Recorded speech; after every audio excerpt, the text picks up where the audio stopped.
নমস্কার, আমার নাম সৌক্তিক পাল। ডব্লিউবিসিএস 2023 পরীক্ষায় গ্রুপ এ সার্ভিসে West Bengal food and supply সার্ভিসে আমি সিলেক্টেড হয়েছি। আমার ডিপার্টমেন্ট র্যাঙ্ক 7th এবং সিএমএল র্যাঙ্ক 59th। তোমরা অনেকেই ফেসবুক এবং ইনস্টাগ্রামে আমার কাছে জানতে চেয়েছিলে যে ডব্লিউবিসিএস পরীক্ষার জন্য কারেন্ট অ্যাফেয়ার্স তোমরা কিভাবে পড়বে বা কারেন্ট অ্যাফেয়ার্সের জন্য তোমাদের স্ট্র্যাটেজিটা ঠিক হওয়া উচিত। তো এই ভিডিওতে আমি তোমাদের সাথে শেয়ার করব যে আমি কিভাবে ডব্লিউবিসিএস পরীক্ষার জন্য কারেন্ট অ্যাফেয়ার্সের প্রস্তুতি নিয়েছিলাম। তো চলো ভিডিওটা শুরু করা যাক। সবার প্রথমে জেনে নেওয়া প্রয়োজন যে ডব্লিউবিসিএস পরীক্ষায় কারেন্ট অ্যাফেয়ার্স ঠিক কতটা গুরুত্বপূর্ণ। তো প্রথমে যদি প্রিলিমিনারি পরীক্ষার কথা আমরা বলি, তাহলে আমরা দেখতে পাবো যে ডব্লিউবিসিএস প্রিলিমিনারি পরীক্ষায় current events of national and international importance থেকে প্রায় 25 নম্বরের প্রশ্ন আসে। 200 নম্বরের প্রিলিমস পরীক্ষায় 25 নম্বর আমরা শুধুমাত্র কারেন্ট অ্যাফেয়ার্স থেকেই দেখতে পাচ্ছি। এরপর যদি মেন্স পরীক্ষায় আসি, তাহলে আমাদের পেপার 4 বা যেটাকে GS2 বলা হয়, সেই প্রশ্নপত্রের একটা বড় অংশও কিন্তু কারেন্ট অ্যাফেয়ার্স থেকে আসে। এছাড়া কারেন্ট অ্যাফেয়ার্সের একটা হোলিস্টিক প্রিপারেশন তোমাদের ডেসক্রিপটিভ বেঙ্গলি, ডেসক্রিপটিভ ইংলিশ এবং কিছু অপশনাল পেপার, যেমন আমার পলিটিক্যাল সায়েন্স অপশনাল ছিল এবং সেই অপশনালের একটা বিভাগ হচ্ছে ইন্টারন্যাশনাল রিলেশনস। তো সেখানেও কিন্তু কারেন্ট অ্যাফেয়ার্সের প্রস্তুতি তোমাকে একটি ভালো উত্তর লিখতে কিন্তু সাহায্য করবে। এছাড়া কারেন্ট অ্যাফেয়ার্সের প্রস্তুতি ভীষণভাবে কাজে লাগে পার্সোনালিটি টেস্ট বা ইন্টারভিউতে। সেখানে কিন্তু কারেন্ট অ্যাফেয়ার্স থেকে তোমাকে বেশ কিছু প্রশ্ন করা হবে বা বেশ কিছু এমন প্রশ্ন করা হবে যেখানে তোমাকে কারেন্ট অ্যাফেয়ার্সের থেকে কিছু এক্সাম্পল বা কিছু প্রসঙ্গ তোমাকে টেনে আনতে হতে পারে। So it's a critical component for standard personality test or interview and to assess your social awareness. So current অ্যাফেয়ার্সের প্রিপারেশন তাই আমাদের ভীষণ ভীষণ গুরুত্বপূর্ণ। এবার আমাদের ডব্লিউবিসিএস পরীক্ষার প্রস্তুতি যারা নিচ্ছে তাদের একটা খুব বড় প্রশ্ন যেটা থাকে সেটা হচ্ছে যে ডব্লিউবিসিএস পরীক্ষার জন্য সাধারণত কতদিনের কারেন্ট অ্যাফেয়ার্স পড়া উচিত। তো আমার মতে ডব্লিউবিসিএস পরীক্ষার জন্য সাধারণত যে ডেটে তোমার পরীক্ষা হবে, সেটা প্রিলিমস হতে পারে, সেটা মেন্স হতে পারে, তার 1 থেকে 1.5 বছর আগের কারেন্ট অ্যাফেয়ার্স তোমাকে রেডি করতে হবে এবং বিশেষভাবে গুরুত্ব দিতে হবে শেষ 6 মাসের কারেন্ট অ্যাফেয়ার্সকে। তো ধরা যাক যদি ডব্লিউবিসিএস 2024 প্রিলিমিনারি এক্সামিনেশন জুন 2026-এ অনুষ্ঠিত হয়, তাহলে জানুয়ারি 2025 থেকে মে 2026 পর্যন্ত কারেন্ট অ্যাফেয়ার্স আমাকে পড়তে হবে। এবার বহুবার দেখা গেছে এমন যে এই সময় ডিউরেশনের থেকে পুরনো কারেন্ট অ্যাফেয়ার্সও কিন্তু পিএসসি আমাদেরকে দিয়েছে।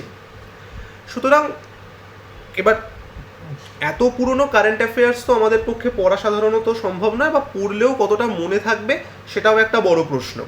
তাই আমাদের এটাও মনে রাখতে হবে যে যে কোনো কম্পিটিটিভ এক্সামিনেশন শুধুমাত্র কিন্তু প্রশ্ন অ্যাটেম্প্ট করার এক্সামিনেশন নয়, প্রশ্ন ছাড়ারও এক্সামিনেশন।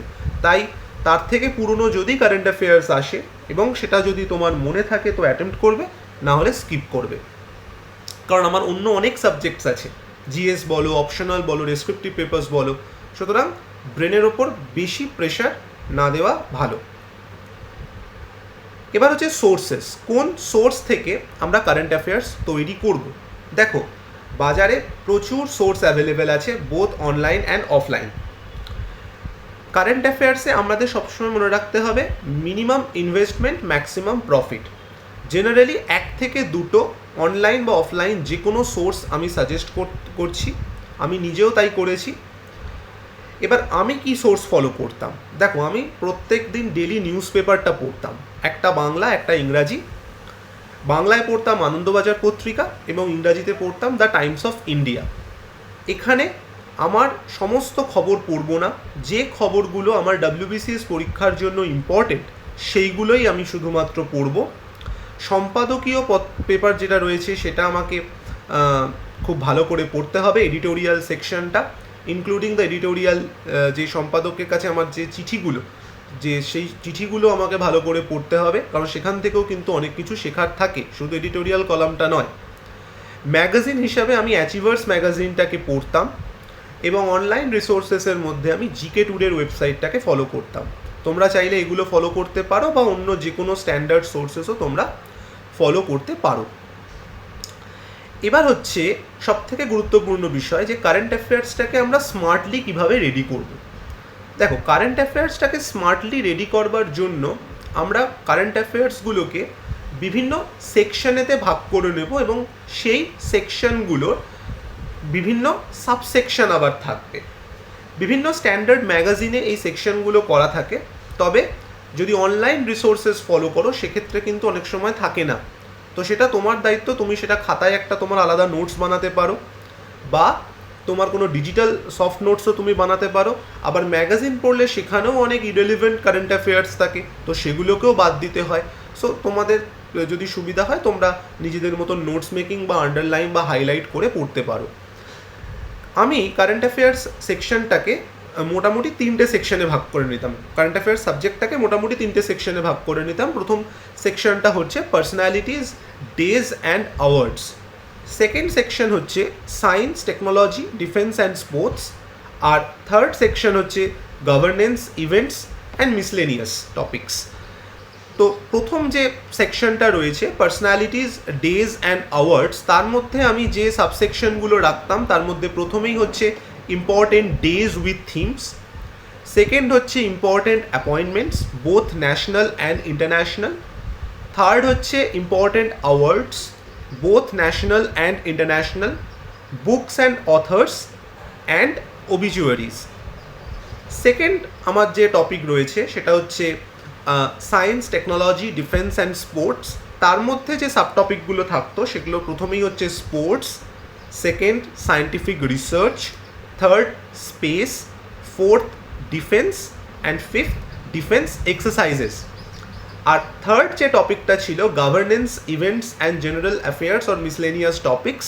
তার মধ্যে রাখতাম প্রথমে summits and conferences, second government schemes or projects or portals or operations, third India's rank, indices and reports, fourth হচ্ছে banking, fifth হচ্ছে upcoming events, sixth miscellaneous state current affairs, seventh miscellaneous national current affairs and eighth miscellaneous international current affairs.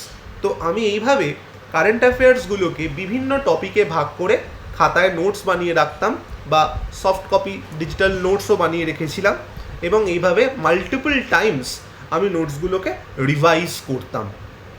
এবার আমরা কিছু previous year questions দেখে নেব যে কিভাবে কোন কোন টপিক থেকে কারেন্ট অ্যাফেয়ার্সগুলো এসছে বা কতদিনের পুরনো কারেন্ট অ্যাফেয়ার্স এসেছে, কিছু এক্সাম্পলস আমরা এখানে দেখে নিই। চলো, তো প্রথমেই আমি রেখেছি WBCS প্রিলিমস 2022-এর একটা কারেন্ট অ্যাফেয়ার্সের প্রশ্ন।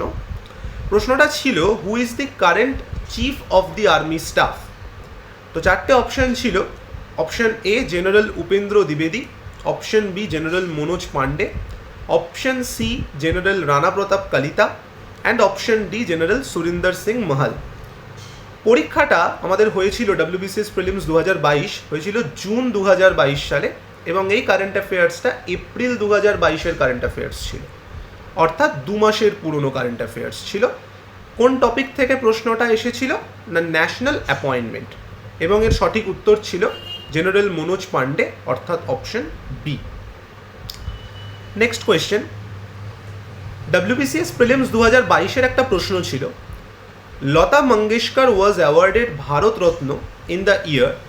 বলে অপশন ছিল option A 2000, option B 2003, option C 2001, option D 2005। সেই বছর লতা মঙ্গেশকর প্রয়াত হয়েছিলেন। এক্সাম ডেট ছিল জুন 2022 এবং কারেন্ট অ্যাফেয়ার্সের ডেট ছিল ফেব্রুয়ারি 2022।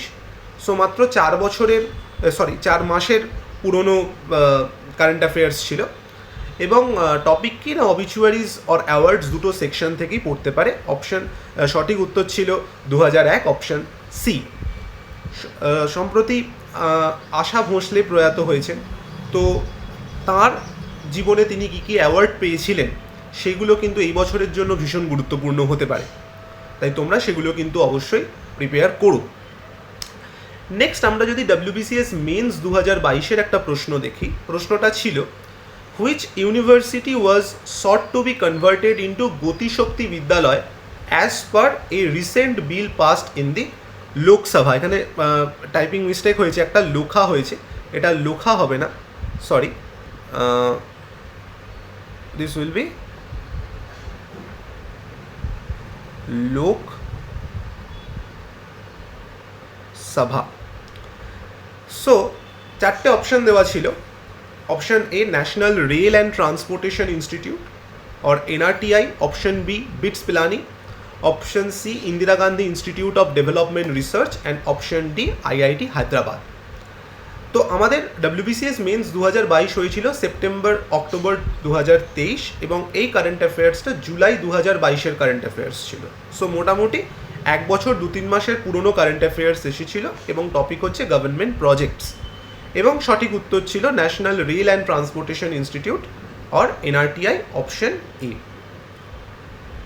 এবার আমরা দেখি যে কীরকম অনেক দিনের পুরনো কারেন্ট অ্যাফেয়ার্স এসেছে। এরকম বহু প্রশ্ন এসেছে WBCS-এর ইতিহাসে। তো আমি একটা প্রশ্ন এখানে দিলাম তোমাদের সুবিধার জন্য, যেটা WBCS মেন্স 2022-এ এসেছিল।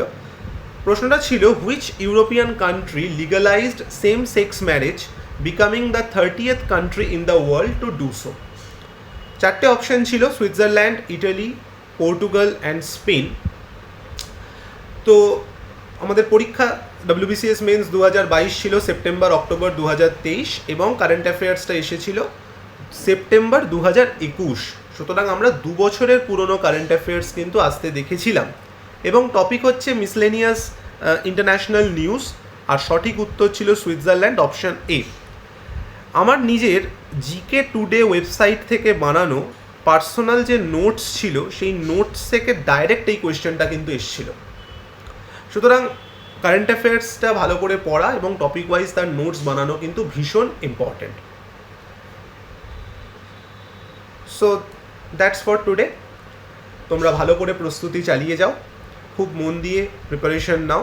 All the very best. আর তোমাদের যদি কোনো ডাউট থাকে কমেন্ট সেকশনে বা ফেসবুক, ইনস্টাগ্রামে আমাকে DM করতে পারো। Thank you.